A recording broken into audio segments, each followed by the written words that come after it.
Mark Ahern in 2012. Photo Penny Stevens, a former treasurer of the Comancheros who once fired shots into the home of a then Victorian MP, has been jailed for 6 years for torching a Melbourne strip club.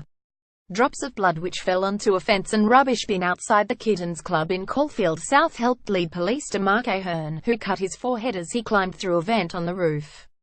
He and another man splashed petrol inside and started a fire. The blaze, which began in the early hours of February 16 last year, caused more than $1.3 million damage to the club and neighboring buildings. Residents were forced to evacuate as teams of firefighters battled the blaze, the county court heard on Friday. Ahern appeared unfazed by his sentence, and smiled when Judge Peter Wischusen ordered the 33-year-old serve at least 4 years in jail, minus the 611 days he has already spent in custody. His prison term comes 5 years after he was jailed for 6 months for firing 8 shots into the home of then MP Lorraine Wreford because he believed her son owed him $5,000 in drug money. Ms. Wreford, who was MP for Mordialloc at the time, was left traumatized when one of the gunshots pierced a wall in her bedroom while she was asleep.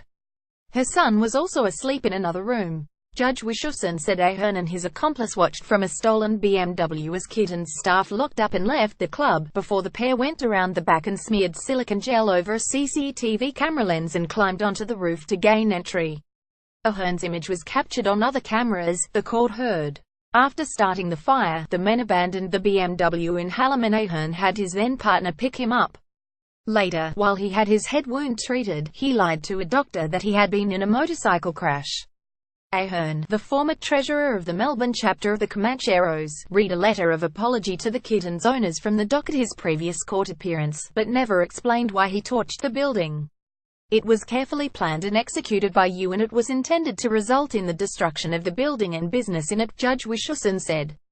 Ahern pleaded guilty to arson, handling stolen goods and possessing a prohibited weapon, related to knuckle dusters police found at his Berwick home, along with jerry cans of petrol. Judge Wischusen said Ahern had long-standing drug problems and the failure to change his ways meant his rehabilitative prospects were cloudy, although he retained the support of his long-suffering parents. The court heard the former hospitality worker and tow truck driver joined the Comancheros when he had low self-esteem, and found a sense of belonging at the club.